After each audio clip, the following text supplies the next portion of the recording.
Bismillahirrahmanirrahim.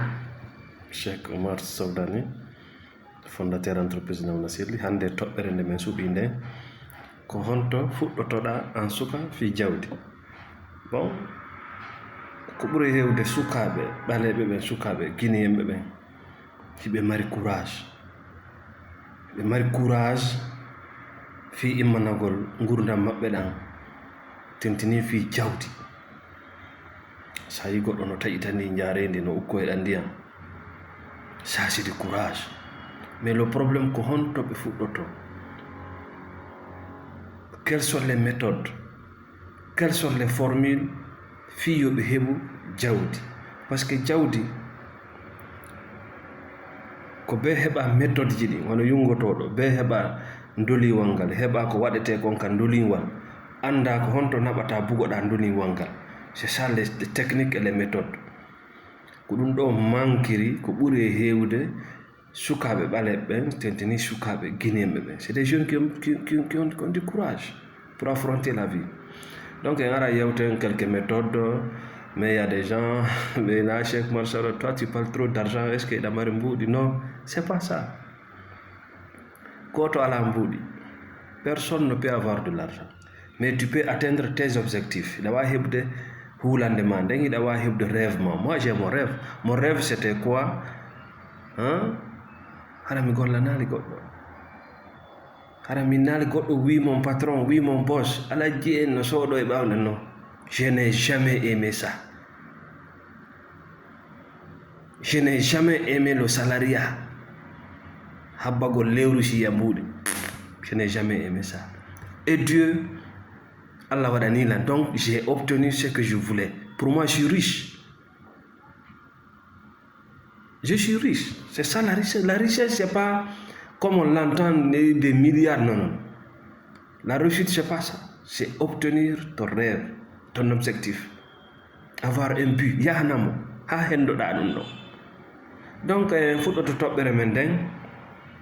Premier point en suka, siɗa fala heɓde kalisi, ida doa andude ko ɗum woni application kalisi on téléchargeamo ka nder ngandi ma. On non application jawdi, malheureusement ka wona ɗa naɓede formé ɗa ton ka école, non jamais tu peux pas en trouver. Ka wona ɗa naɓede ton joguwal ɓawo julaɓe bimbiya kikiɗa heɓatamo ton. C'est soit hendoɗa application e jungo des mentors anduɓe système ji ɗin, ma hendoɗa application dans tes propres expériences, dans tes propres recherches. Je préfère soit tu cherches un mentor, c'est-à-dire wallitotoɗoma fuurɗo e domaine anduɗo ma yaltana ɗaɓɓitana hoore ma. Donc en fuɗɗoto ayay sukaɓe buyi ɓe jogi des iPhone, des Android qui coûtent cher, qui coûtent à peu près 4, 3 millions, 5 millions. Mais tawa iɓe jooɗi ɓe wiide golle ala. Ils souffrent. Ils sont prêts à dépenser 40, 50 millions d'euros par an pour qu'il aille en Europe. Mais ça, c'est de l'argent. Ils ne peuvent pas payer Hugo Lady pour aller quelque part. Eh bien, c'est de l'argent, ça. C'est de l'argent. Il suffit juste maintenant de chercher les techniques et les méthodes. Parce qu'avec 2 millions, avec 3 millions, tu peux démarrer. D'abord, il y a de créer une entreprise qui n'est pas trop chère en Guinée ici. Après, tu cherches une idée. D'abord, idée, waawayɗo ñamdude problème, waawayɗo addude solution. Il y a trop de problèmes en Guinée à résoudre. Il y a trop de problèmes. Parce que gouvernement de Afrique, ñamdata problème kamɓe. Ɓe créer woni. Tous les jours, ils ne font que créer des problèmes. Parce que kamɓe ɓe hajaka, ils ont affaire avec des bétails. Donc, c'est des opportunités à saisir. Ɗaɓɓa hakkunde ɗon idée mo yiɗuɗa, formoɗa e on idée ɗon, lanceɗa. Il y a assez de jeunes aujourd'hui qui se lancent avec le net, avec une page Facebook, tu peux s'en sortir. Mais a ɗaɓɓa mentor anduɗo on domaine ɗon o formé. Avec la coiffure, woɓɓe ne yawde ekkito coiffure, il s'en sort.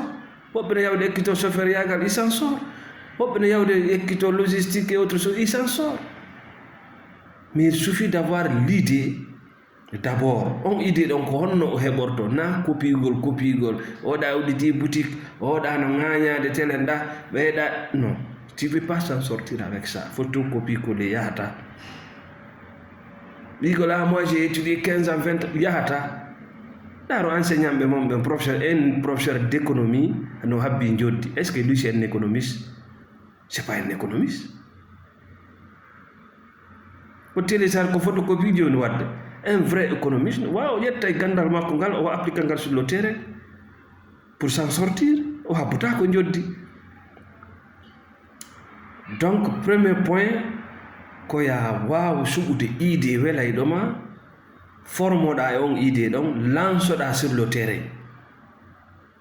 Na ya forme tun kadi coɗɗa sa formi ka il faut te lancer. On lance goɗɗon to habba wona perfection ha tawa fusman ka il faut débuter. Ça fuɗɗi ke pas à pas tu vas s'en sortir. Pas à pas tu vas s'en sortir. C'est fait yenen ɗon toɓɓere. Deuxième point on ko na ya hoolo hay e goto, ta hoolo yummama, ta hoolo bemma, ta hoolo karamoko ma, ta hoolo mo gollidata. Il faut tout vérifier. Hiɗen e aduna ka tawata quand les gens veulent te détruire, si ɓe wawalima ils peuvent passer par les gens que tu aimes, ton père et ta mère. ɓe wawi rewde e maɓɓe ɓe manipulaɓe pour t'atteindre. Donc ta hoolo hay e goto. Il faut tout vérifier s'il s'agit de l'argent. Il faut tout vérifier. Il faut tout questionner. Salam alaikum wa rahmatullah.